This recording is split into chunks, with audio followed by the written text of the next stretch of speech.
Le président de la République est le chef de l'État. Il représente la nation. Il est le symbole de l'unité nationale. Il veille au respect de la Constitution. Il assure par son arbitrage le fonctionnement régulier des pouvoirs publics et des institutions.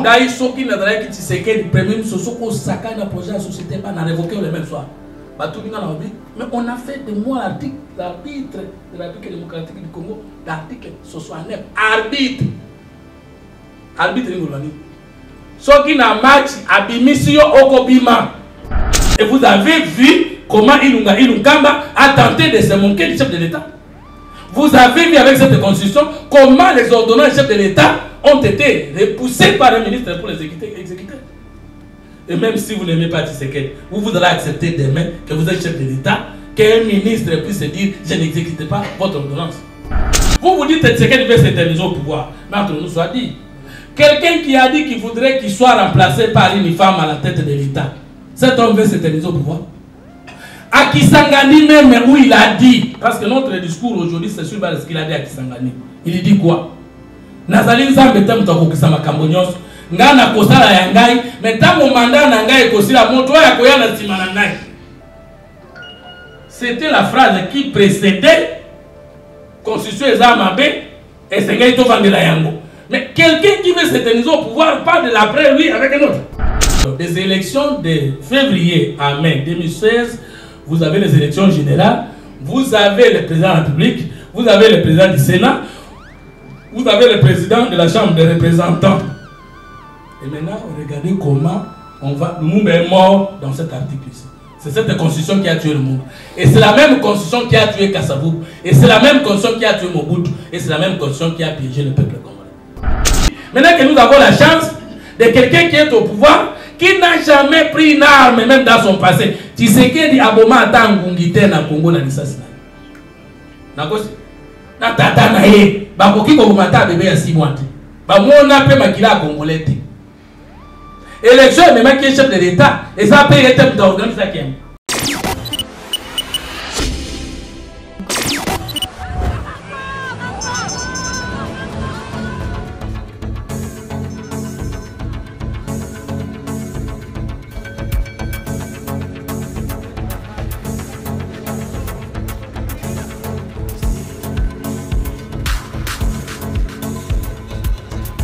C'est dit juriste politologue prônant la 4e République, alors que la première n'a jamais existé, la deuxième n'a jamais existé, la troisième n'a jamais existé.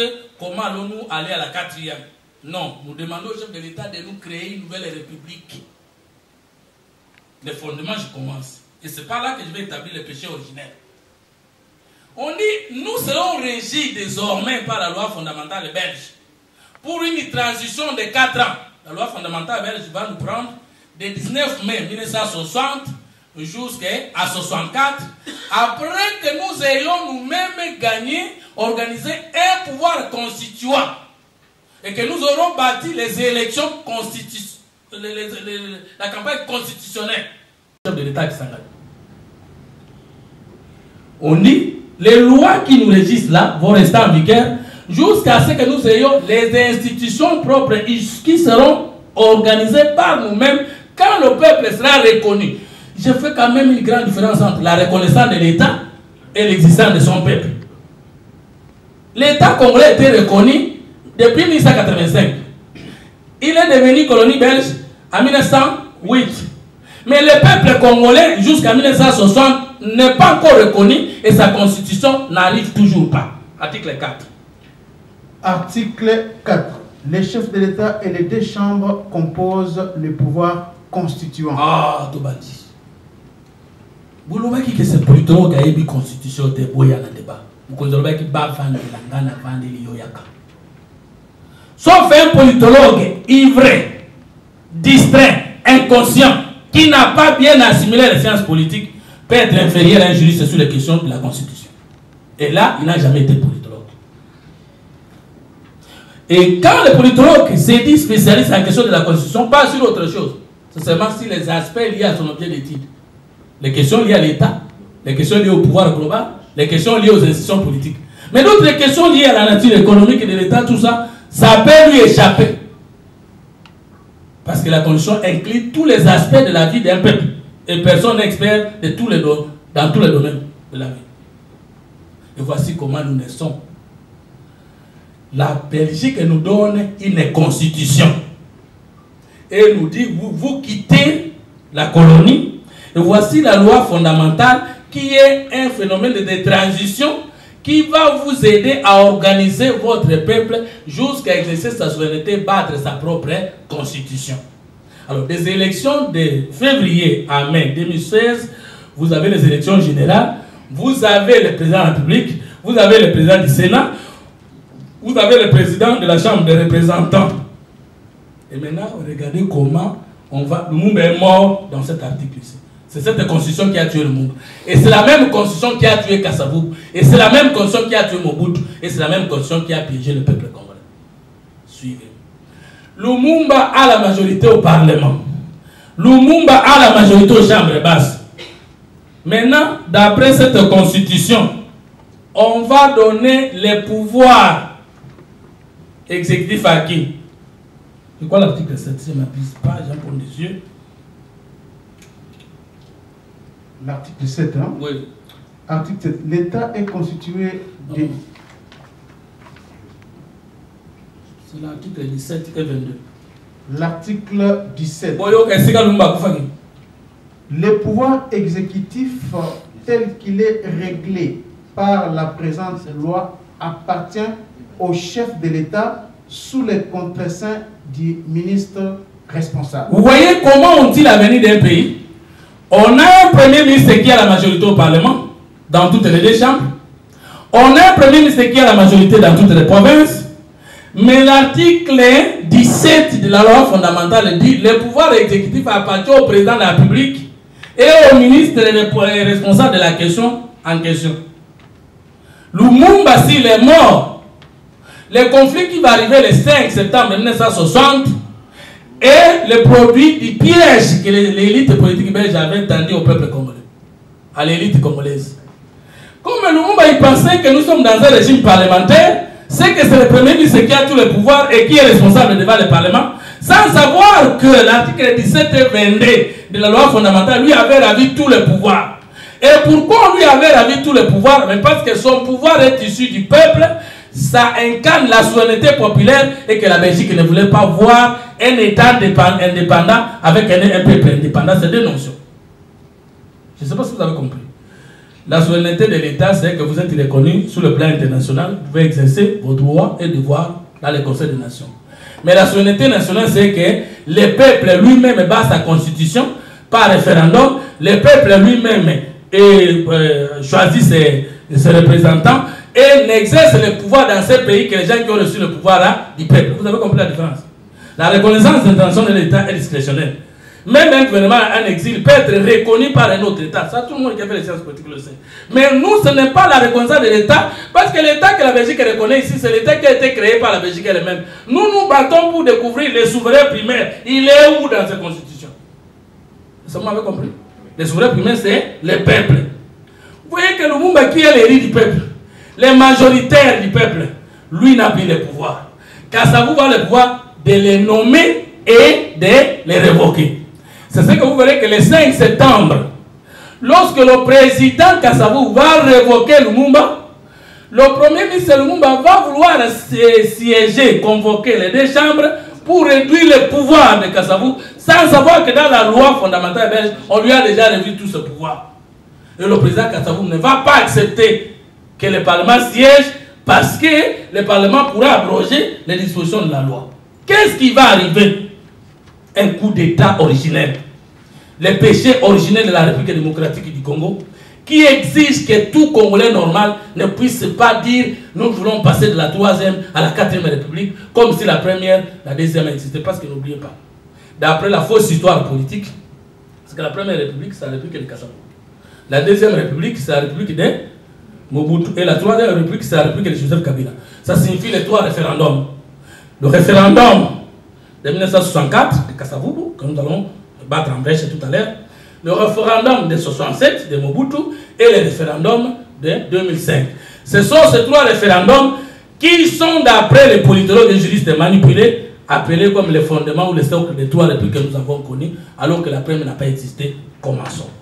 Nous venons de découvrir ici, d'après l'article 4 de la loi fondamentale, que le président de la République et les deux chambres du Parlement vont former ce qu'on appelle le pouvoir à constituant. Ça veut dire que ce sont eux qui doivent instituer, suivez-moi bien, ce sont eux qui doivent instituer une commission constitutionnelle.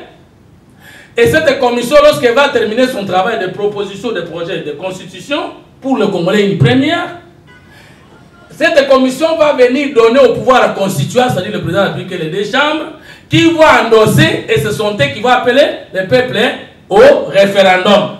Vous m'avez compris? Et cela doit se faire entre 60 et 64. Maintenant, le conflit arrive. Le 5 septembre 1960, le président Kasavubu révoque le premier ministre Lumumba. De son côté, il dit toi aussi tu n'as plus les fonctions du chef de l'État. Spécialement 5 jours après, nous sommes le 14 septembre 1960, le lieutenant général, je ne sais pas si c'était ça le nom, mais c'est Mobutu, le colonel Mobutu, suspend les deux. Vous avez compris? Il suspend et Kasavubu et Lumumba. Et le 19 du même mois, il forme le collège des commissaires généraux où il recrute les anciens universitaires ou les universitaires de l'université de Kinshasa, ex-Luvanium, qui vont former le collège des commissaires généraux. Voilà la mort du peuple congolais, on peut nous lire. Alors, vous allez nous dire quand est-ce qu'il y a eu la première république. Parce que pour qu'il y ait une république, il a fallu que le pouvoir constituant du président Kasavubu et des deux présidents des chambres propose, institue une commission et que la commission termine le travail et que les trois endossent, et c'est ce travail endossé qui sera l'objet de la campagne pour la constitution de la République démocratique du Congo. Nous sommes le 29 septembre. Mobutu demande au collège des commissaires généraux d'accepter le président Kasavubu, de travailler avec lui pendant que l'homme est déjà en fuite, il sera arrêté, il va mourir, vous connaissez les conséquences. Le 29 septembre 1960, le président Kasavubu fait un coup d'État contre la loi fondamentale belge et tue l'article 4 et nous insère dans l'illégalité. Et depuis ce jour-là, jusqu'au monde parlant, le peuple congolais n'a pu récupérer sa souveraineté. D'où vient la 4e République? On peut lire.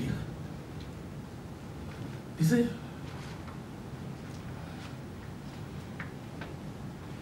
Décret loi constitutionnelle du 29 septembre 1960 relatif à l'exercice des pouvoirs législatifs et exécutifs à l'échelon central. Vous avez compris que ça abroge l'article 4 de la loi fondamentale qui disait le président de la République, les deux chambres forment le pouvoir constituant. Ce sont eux qui doivent aller constituer le peuple congolais par référendum. Et la constitution qui sera issue de ce référendum, s'il est accepté, le Congo devient une république, c'est-à-dire le peuple devient souverain. Et maintenant, tout pouvoir doit émaner de lui et ne peut l'exercer que celui qui a été élu par lui. Et tout acte ne peut, en termes de constitution, ne peut venir que par référendum. Le président Kasavubu ajourne les deux chambres. Vous lisez. Donc, je relis décret loi constitutionnelle du 29 septembre 1960 relatif à l'exercice des pouvoirs législatifs et exécutifs à l'échelon central. Nous, Joseph Kasavubu, président de la République, les conseils des commissaires généraux a adopté et nous sanctionnons ce qui suit.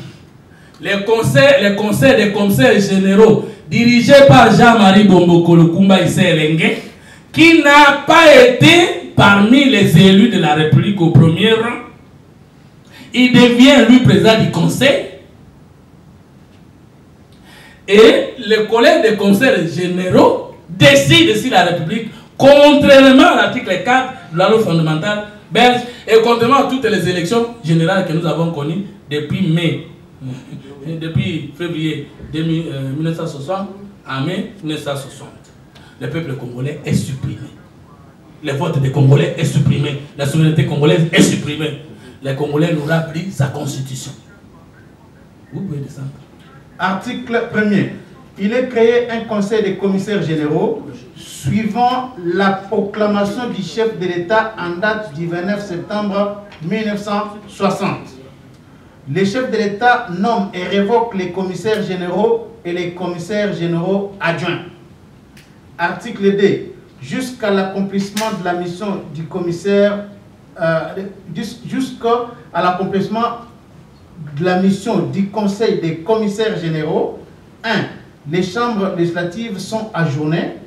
2. Le pouvoir législatif dévolu aux chambres par la loi fondamentale du 19 mai 1960 est exercé par les conseils des commissaires généraux sous forme de décrets-lois contresignés par le président du conseil et les commissaires généraux intéressés. 3. Le pouvoir exécutif dévolu au Premier ministre et au ministre est exercé respectivement par le président du conseil des commissaires généraux et par les commissaires généraux. Vous pouvez vous arrêter. Mais en bas là, on va encore dire la souveraineté nationale appartient au peuple, tout pouvoir émane du peuple. Il vient de tuer tout ce qui est comme vraie élection. Ce n'est pas le président Kasavubu qui fait ça.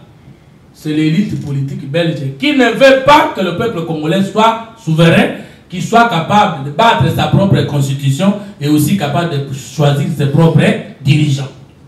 Autant on piège Lumumba par Kasavubu, et Lumumba et Kasavubu, le président Kasavubu et le premier ministre Lumumba en conflit, ne savaient pas que Mobutu était dans les murs. Et vous vous rappelez, le 24 novembre 1965, c'est le deuxième coup de Désiré Mobutu. Et qui va anéantir cette fois-ci définitivement le président Kasavubu. Où est-ce qu'il y a eu constituant républicain? Où est la première république?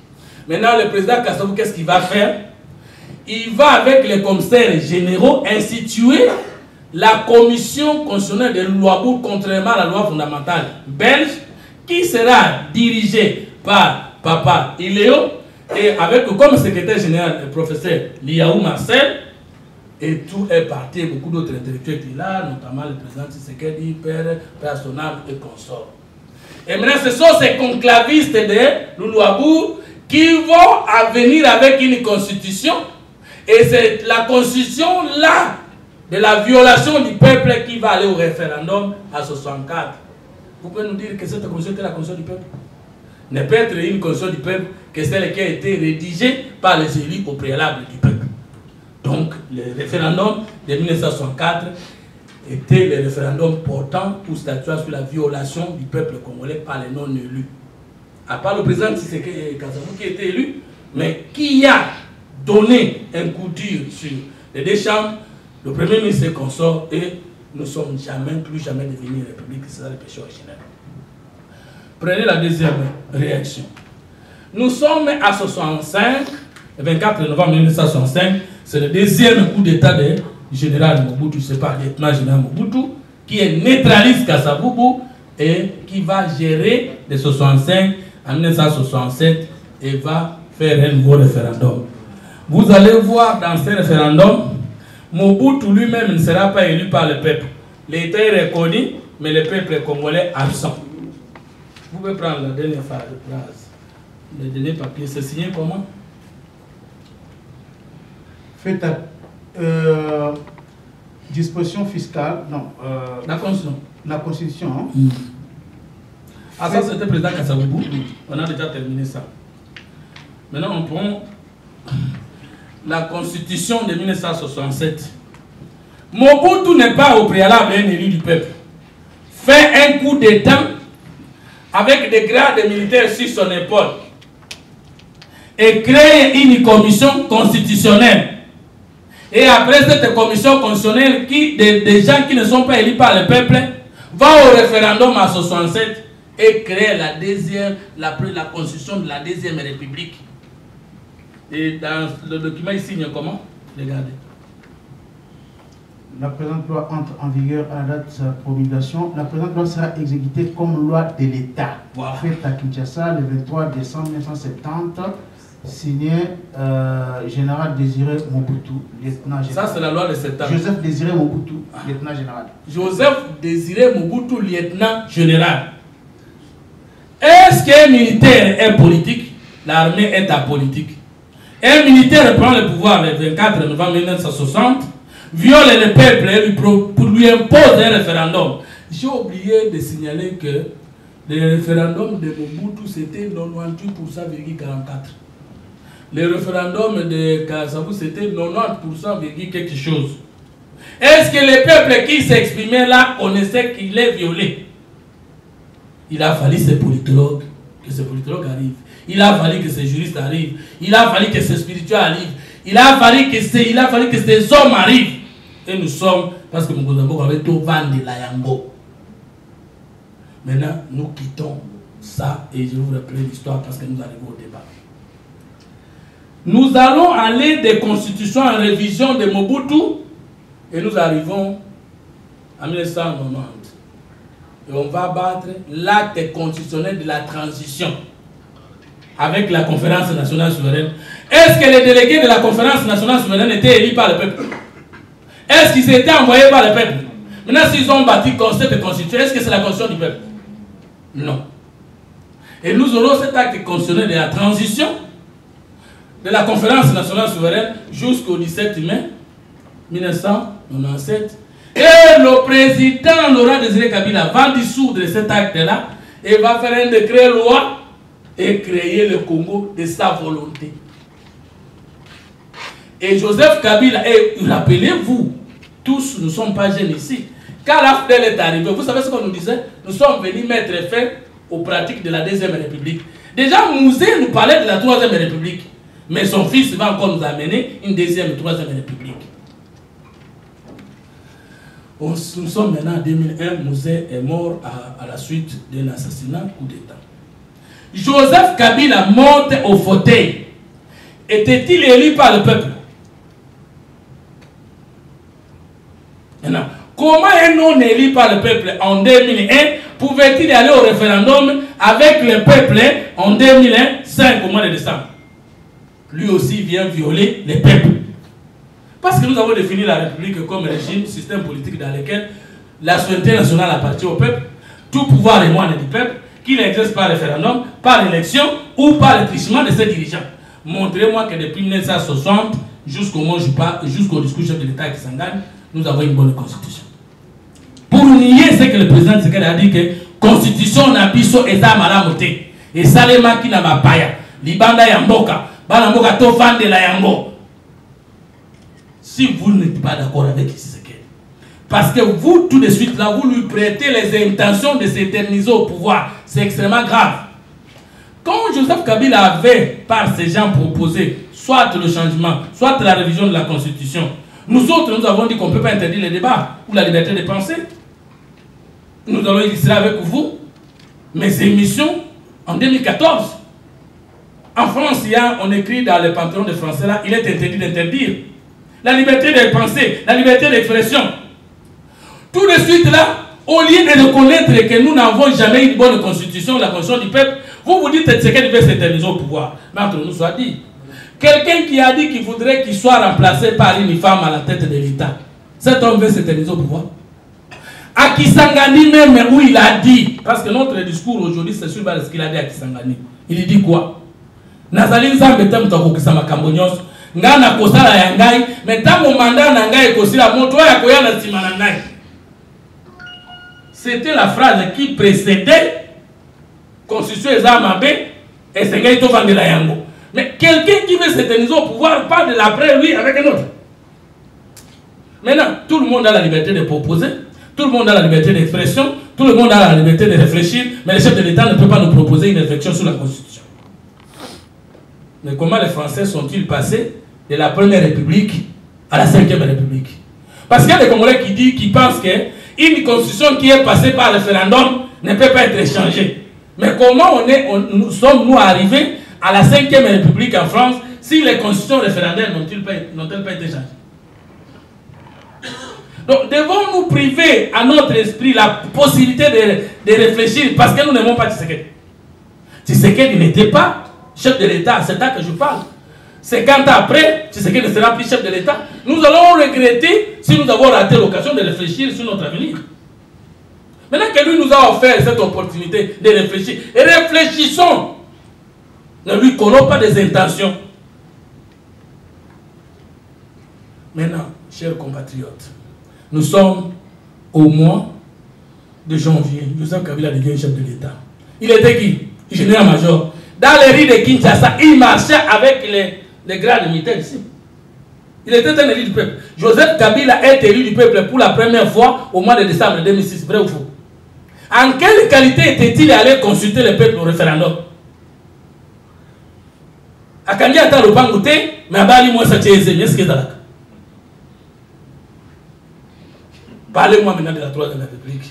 C'est que vous acceptez les coups d'État contre le peuple. Vous acceptez la violation du peuple congolais. C'est pourquoi moi je vous dis, il n'y a que Tshisekedi, Félix Antoine Tshilombo, maintenant, qui peut corriger les péchés originels en nous donnant une nouvelle constitution. Et s'il ne nous la donne pas, il aura trahi le peuple congolais qui lui a fait confiance avec 73% de 48. Parce qu'à côté, Kabiso, le Colombo et Boukana, il y a Mobile. Tous autres, il y a moi, c'est ici. Azongi Sabiso, ma colonabiso, parce qu'il a notre suffrage. Il doit nous restituer notre pouvoir. Nous devons nous prononcer par un référendum pour une nouvelle constitution via l'homme que nous avons voté. Vous m'avez compris? Je crois que vous me comprenez. Pour que si manaye peuple aloba, moi na moko ayaka honora kangai na votaka ye, mais amemela kanga constitution asika na appeler ça 5e république, 10e république. Moi je suis dans le fond. Je sais pas si vous comprenez. Et si vous refusez l'avènement de la nouvelle république, vous voulez aussi opier la souveraineté du peuple congolais. Parce que vous acceptez que tout le monde qui se réveille le matin puisse prendre le pouvoir et aller au référendum par la force d'aller au référendum avec le peuple. Ça ne se fait pas dans une république. Tout sauf dans une république. Créer notre État. Tout est possible dans un pays. Mais si vous dites que vous êtes une république, ne peut proposer une constitution à un peuple que c'est lui qui a été élu par le peuple. C'est ça les constituants républicains. Je voudrais suivre un juriste, un politologue me contredire. Et j'attends ce débat contradictoire. Alors on nous dit que la constitution ici du faux référendum, nous ne pouvons pas le toucher. On va ouvrir la boîte à Pandore. Maintenant la boîte à Pandore, c'est priver le peuple congolais de sa liberté souveraine. Nous voulions d'abord vous préciser de cette manière-là. Et nous arrivons, Joseph Kabila va aller au référendum. Lui est non élu et il va obtenir 88%. 84% du suffrage exprimé. Mais lorsqu'il y a vice de procédure en droit, parce qu'en droit on dit la forme tient le fond. C'est pas ça? Alors vous devez avoir raison, parce que vous avez raison, mais vous avez négligé la question de forme. Lorsque le préalable n'est pas vidé, est-ce qu'on peut atteindre à l'essentiel du procès?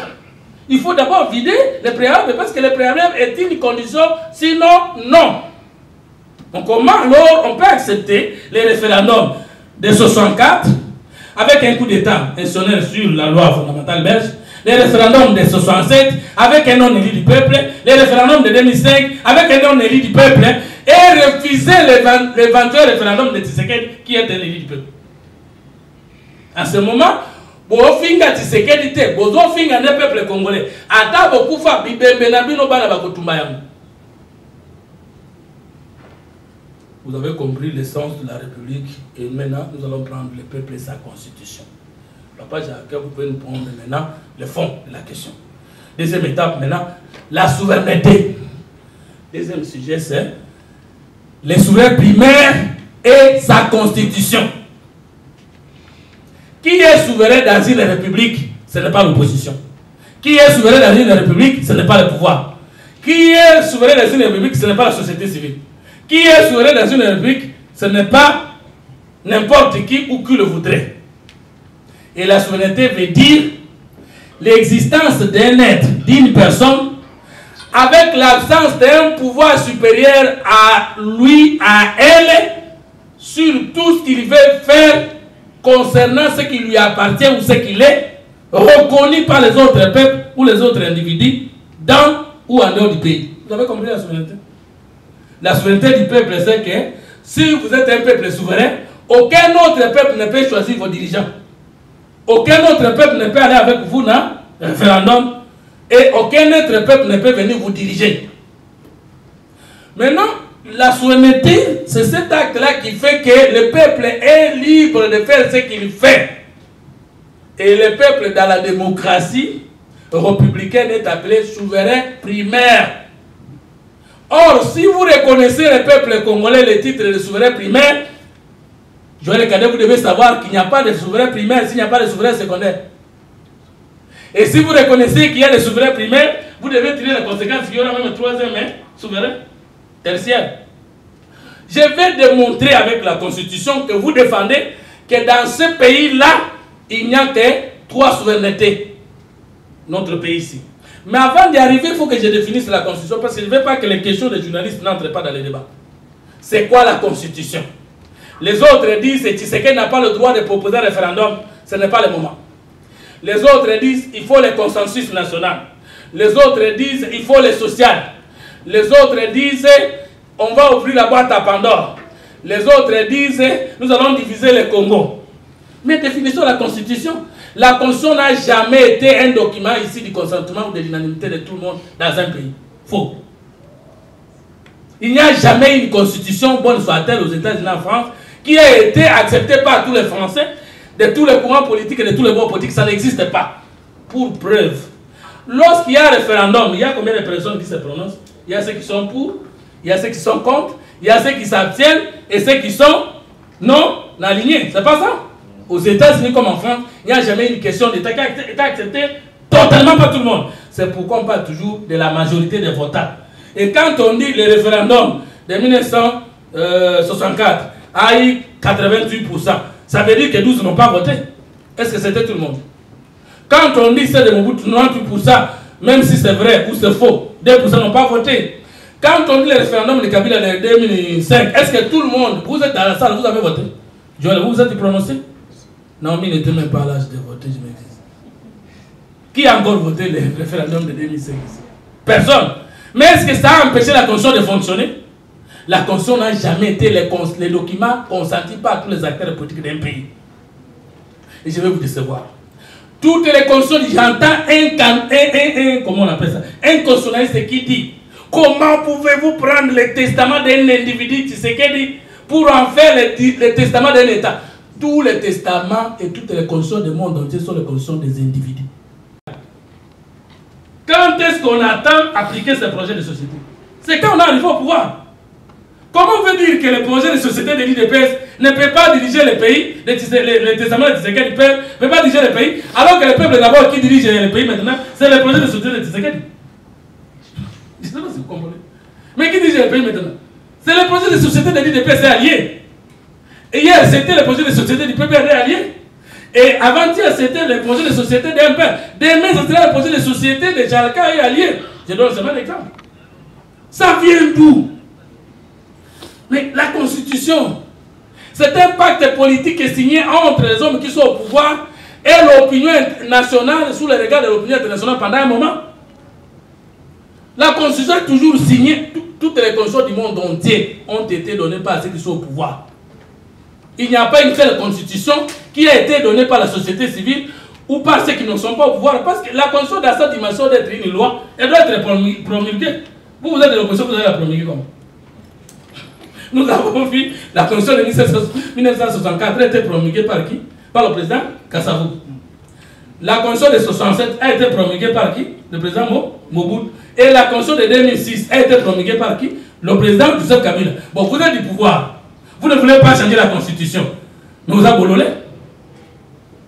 Parce que Moutouka a donné le pouvoir dans le pouvoir avec la constitution. Vous changer Et puis, est-ce que pour changer une constitution, il faut que tout le monde soit d'accord? Vous n'êtes pas courageux. Vous avez vu dans un pays où, pour changer la constitution, tout le monde est d'accord, le président a changé. Le peuple n'a jamais rédigé une constitution. Le peuple n'a jamais amendé une constitution. Le peuple n'a jamais changé une constitution. Toutes les constitutions proposées, amendées, changées au monde sont faites par ceux qui sont au pouvoir. Est-ce que nous, nous ne sommes pas au pouvoir? Pour la vie, nous avons bololé. Babololé. Ce qui bino ko kesi biso da babololé. Alors que biso za ba bololé té, faute na bino. Mais ceux qui biso to za de balolé, alors vous en avez raison. Maintenant on peut définir. Il y a combien de types de constitutions à travers le monde? Il y a 3 types de constitutions, en résumé.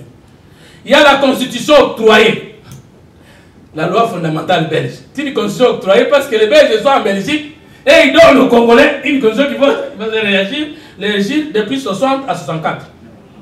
La charte coloniale belge, loi portant sur le gouvernement de l'État congolais, c'est une loi, une constitution octroyée. La constitution de Mouzé qui a régi le pays, la constitution de 67 qui a régi le pays, ce sont des constitutions octroyées. C'est-à-dire une constitution donnée par un homme, un groupe, contrairement au consentement du peuple qui n'est pas passé par référendum. Deuxième constitution, c'est la constitution pacte, comme la constitution de Sun City, comme la constitution de la conférence nationale souveraine, comme la constitution de la transition de Sun City, comme la constitution actuelle. Le peuple n'a pas élu les députés, les délégués de Sun City. Le peuple n'a pas élu les délégués de la conférence nationale souveraine. Ils se sont choisis eux-mêmes et se sont mis d'accord en se protégeant. Ils ont créé une constitution. Et la troisième constitution, c'est la constitution référendaire, qui est proposée par celui qui a été élu par le peuple et qui est accepté par référendum. Et c'est ça une république. Article 5. Nous avons lu. Qui est le premier souverain? Disait. C'est le peuple. Article 5. La souveraineté nationale appartient au peuple. Tout pouvoir émane du peuple qui l'exerce directement par voie de référendum ou d'élection et indirectement par ses représentants. Merci. La souveraineté du peuple, c'est son pouvoir de se prononcer par référendum. Référendum, ça veut dire que le peuple ne se consulte pas. Seulement celui qui a été élu par lui vient le consulter pour une question. Or, le président Tshisekedi a été élu par le peuple. Il a le droit d'aller les consulter pour n'importe quelle question. Le peuple n'a pas le droit de dire on ne peut pas me consulter. Parce que le référendum, c'est son premier droit. Je ne sais pas si vous avez compris. Je ne sais pas si vous avez compris. Le peuple ne peut pas dire quoi y a tout dans été. De Gaulle a fait des référendums en France. Un a été rejeté, un autre a été accepté. Mais le peuple français n'a jamais refusé d'être consulté par référendum de Gaulle. Si vous pensez que le peuple vous aime plus que Tshisekedi, vous n'avez qu'à nous dire, et dès que le peuple dira non, Tshisekedi n'aura aucun pouvoir de continuer avec la constitution qui sera rejetée par référendum. Parce que le référendum ne veut pas dire que le peuple doit seulement dire oui. Je vous ai donné l'exemple de De Gaulle. Il a fait des référendums, l'un accepté et l'autre est rejeté. Pourquoi vous avez fait du référendum? C'est-à-dire que vous ne connaissez pas le peuple congolais. Vous reconnaissez que le peuple congolais est souverain. Et vous exercez sa souveraineté en refusant à sa place qu'on ne peut pas les consulter. Est-ce que vous êtes sérieux? C'est-à-dire que vous êtes le premier dictateur plus que Tshisekedi. Parce que Tshisekedi dit pour des questions qui dépassent mon niveau, étant donné que la compétence d'attribution, je vais consulter le propriétaire. Et vous vous dites, ce qu'on me tout n'a comme on a. Auto finga Tshisekedi, auto finga peuple congolais. Alors que nous sommes opposés à peuple. Mais pour les tout bobo, il y a tout naïf. Deuxième souverain, article 9. Article 9. Nous venions d'apprendre avec vous le souverain primaire, c'est le peuple qui se prononce par référendum, par élection ou par l'exercice du pouvoir de ses élus. Deuxième souverain. Article 9. On est dans la Constitution du 18 février 2006. Que vous défendez? L'État exerce une souveraineté permanente, notamment sur les sols, les sous-sols, les eaux et les forêts, sur les espaces aériens, fluviaux, lacustres et maritimes congolais, ainsi que sur la mer territoriale congolaise et sur les plateaux continentaux. Merci. Les modalités de gestion... Non, vous pouvez laisser. Bon, il y a aussi combien de souverains?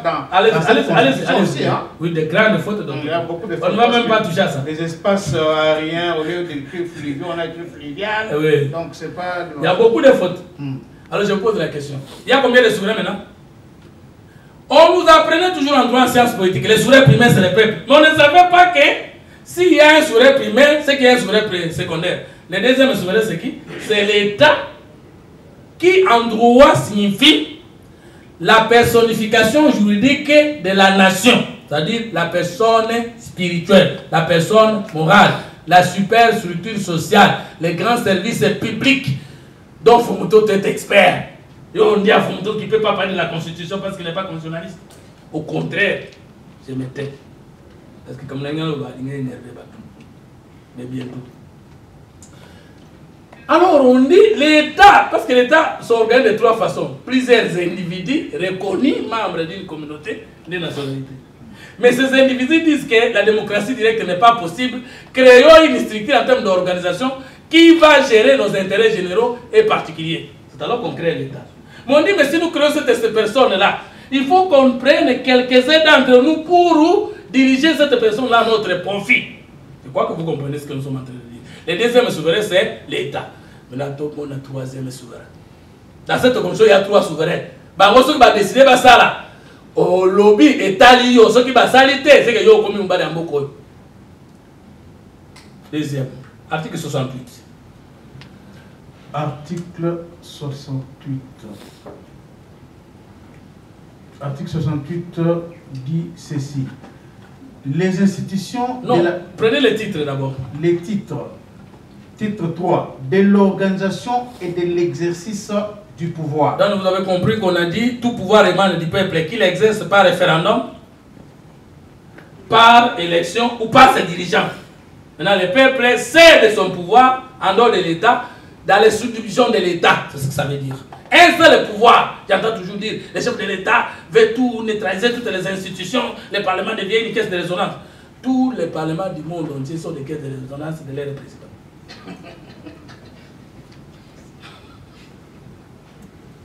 Je dis bien tous les parlements du monde entier. Parce que le chef de l'État est l'arbitre de toutes les institutions et de tous les pouvoirs publics. Comment voulez-vous être une institution à l'intérieur d'un pays, mais supérieur ou égal au chef de l'État? Ici, on dit quoi? De l'exercice d'organisation d'un seul pouvoir. Et ce pouvoir-là est éclaté à combien d'institutions? Chapitre 1er des institutions de la République. Article 68. Les institutions de la République sont 1. Le président de la République. 2. Le Parlement. 3. Le gouvernement. Et 4. Les cours et tribunaux. Suivons très bien.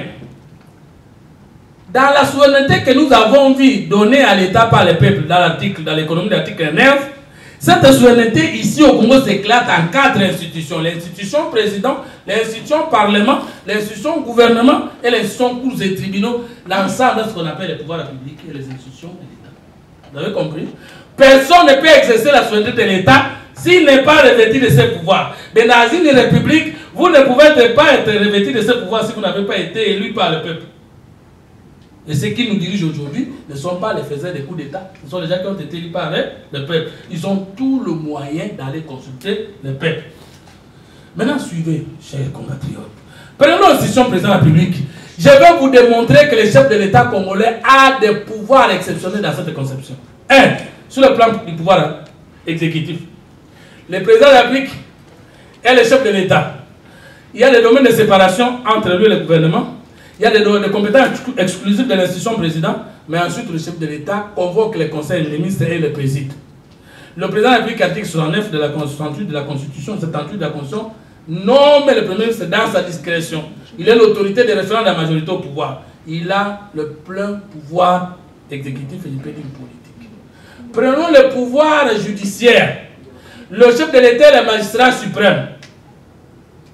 Le chef de l'État accorde la mesure de grâce. Le chef de l'État promulgue la Constitution. Le chef de l'État établit les magistrats par ordonnance. Le chef de l'État, quand vous prenez l'article 149 de la Constitution, alinéa 3, il est dit clairement, la justice est rendue sur toute l'étendue du territoire au nom du peuple congolais. Mais les arrêts, les ordonnances des cours et tribunaux sont rendus au nom du chef de... Vous avez compris le pouvoir que ce monsieur a et qui lui a donné ce pouvoir, article 69. Article 69. Le président de la République est le chef de l'État. Je vais le cadet. Dites-moi, il y a combien de souverains maintenant? Le premier souverain, c'était le peuple. Qui exerce son pouvoir par référendum, élection et par l'exercice de celui-ci par ses dirigeants. Deuxième souverain, c'était l'État. Mais on prend au-dessus de l'État, on dit le président de la République, c'est-à-dire celui qui est issu du suffrage exprimé du peuple. Il est au-dessus de l'État. Il y a combien de souverains? 3 souverains. Le premier, c'est qui? C'est le peuple. Le deuxième, c'est qui? C'est le président de la République. Et le troisième, c'est qui? C'est l'État. Comment vous allez empêcher aux souverains de négocier entre eux sur les changements de la Constitution? Je peux lire la suite juste oui. à la fin. Le président de la République est le chef de l'État. Il représente la nation. Il est le symbole de l'unité nationale. Il veille au respect de la Constitution. Il assure par son arbitrage le fonctionnement régulier des pouvoirs publics et des institutions. Mais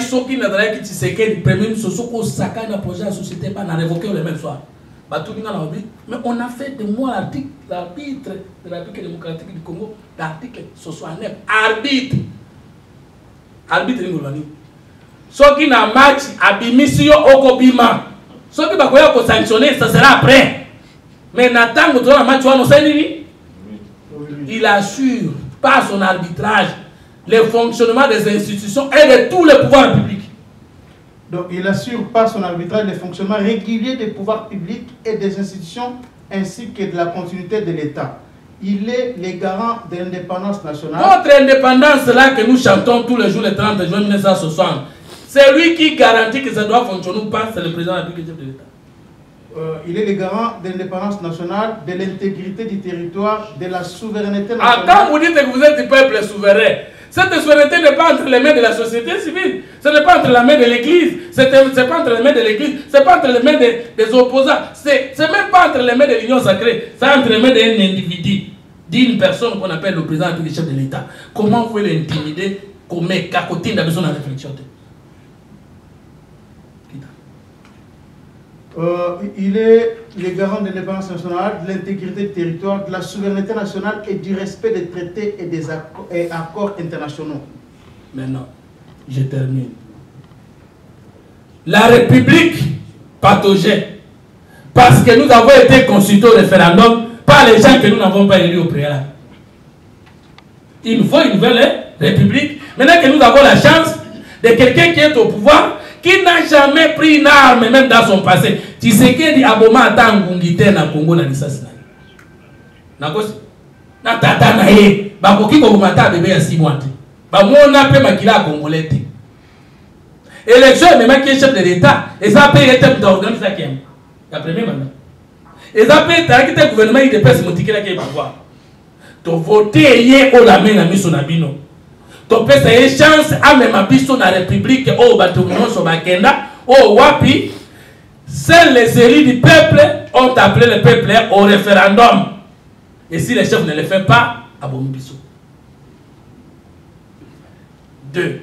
Maintenant que nous sommes un peuple qui doit décider sur son avenir et qui n'a jamais décidé, et que tous ceux qui nous ont amenés au référendum ne remplissaient pas les conditions, devons-nous entrer dans une nouvelle république avec une ancienne constitution?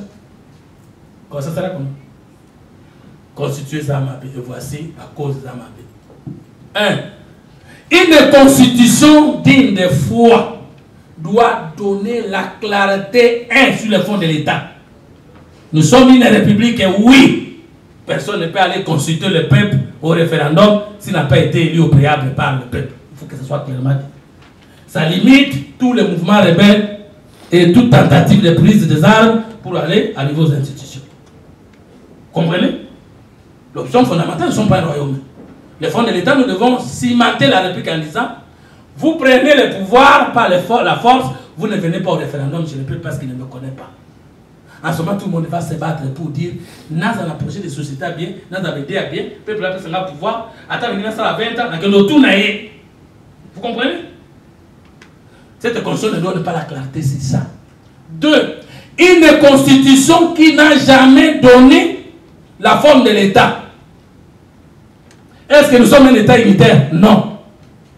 Est-ce que nous sommes un État fédéral? Non. Mais une constitution qui prend les dés et les aspects de l'unitarisme et les aspects du fédéralisme et les concentre dans une confusion qui demande beaucoup de complications pour appliquer l'action de l'État. Je vais prouver. L'attitude des institutions centrales sur les institutions provinciales prouve que nous sommes dans une forme militaire.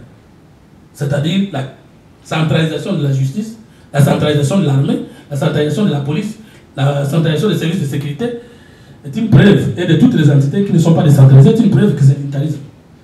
Mais l'autonomie des entités territoriales décentralisées des provinces, avec des élus, avec des lois autrement dit autonomes, est une preuve que nous sommes dans le fédéralisme. Une constitution piégée comme la constitution de 1960, une constitution piégée comme celle de 67, une constitution piégée comme celle de Mobutu, et ça m'a dit mon habit sauté. Je voudrais entendre un constitutionnaliste de l'opposition. Il y en a des pas contradictoires, mais 3 heures, tout bon, spirituellement. Et scientifiquement, oui. Tout ça, un débat scientifique. Parce que, on a besoin de défendre le pouvoir, mais avec les argumentaires scientifiques. Hein. Si vous voulez me démonter, démontez-moi avec la science. Maintenant, cette constitution, elle est mauvaise. Parce que cette constitution nous donne une forme de l'État qui n'a jamais existé. Elle est verrouille des choses inutiles. On ne peut pas toucher à la forme républicaine de l'État. C'est quoi la forme républicaine de l'État? Parmi les matières verrouillées de l'article 220. Non, elle doit partir. Elle doit partir. Cette constitution ne donne pas la précision sur les sols et les sous-sols appartiennent à qui. Parce que dans l'article 5, la constitution dit toute la souveraineté nationale appartient au peuple, tout pouvoir émane du peuple. Mais quant au sol, au sous-sol, l'État exerce une souveraineté. Mais sur les sols de qui? Je ne sais pas si vous comprenez. On peut exercer une souveraineté sur une chose qui ne lui appartient pas. Vous êtes souverain pendant tout le temps là. Mais à qui appartiennent les sols et les sous-sols congolais? Je ne veux pas entendre que ça appartient à l'État. Non, ça appartient au peuple congolais, aux Congolais. Cette constitution ne définit pas qui est congolais. Même la constitution de Kasaboubou, elle est quand même plus prépondérée que celle-ci sur la nationalité congolaise. Parce que Kasaboubou va jusqu'au peuple, aux individus qui étaient au Congo depuis 1809. Ça nous rassure quand même que la tribu, monsieur Yakoya, va la protéger, cette constitution est mauvaise. Parce qu'elle ne garantit pas le bon fonctionnement de l'administration de l'État. Je vais vous donner un exemple. Le président de la République est élu au suffrage universel direct. Et le président de la République nomme le premier ministre au sein de la majorité parlementaire ou de la coalition par les formateurs que lui-même a désignés. Ça signifie que c'est lui qui est l'autorité de référence de la majorité au pouvoir. Alors, comment donner au président la possibilité de nommer un premier ministre qui n'a pas le pouvoir de l'évoquer? Qui peut le moins, peut le plus. Moi, je suis capable de te créer Premier ministre. Mais lorsque tu te me conduis, je ne suis pas capable de te révoquer. Il faut que j'attende ton décès. Il faut que j'attende ta démission. Et vous avez vu comment Ilunga Ilunkamba a tenté de se moquer du chef de l'État. Vous avez vu avec cette constitution comment les ordonnances du chef de l'État ont été repoussées par un ministre pour les exécuter. Et même si vous n'aimez pas Tshisekedi, vous allez accepter demain que vous êtes chef de l'État, qu'un ministre puisse se dire je n'exécute pas votre ordonnance, alors que le chef de l'État en question est l'arbitre du bon fonctionnement des institutions et le pouvoir d'État. Il faut chasser cette constitution parce qu'elle consacre les conflits à la tête de l'État entre le président de la République et le premier ministre. Elle ne tient pas compte de nos réalités. Moi je suis chef coutumier de mon entité. Il y a une façon de s'opposer. Et mais pourquoi vous voulez consacrer la négation du pouvoir souverain dans la Constitution? Alors, nous soutiendrons, encore une fois, la position du chef de l'État qui est conforme aux Sciences Po, la position du chef de l'État qui est conforme à l'évolution de toutes les républiques du monde entier. Et nous allons nous battre pour que ceux qui ne comprennent pas comprennent. Et finalement, le peuple congolais n'est pas dupe. Il va se prononcer. J'ai dit et je vous remercie.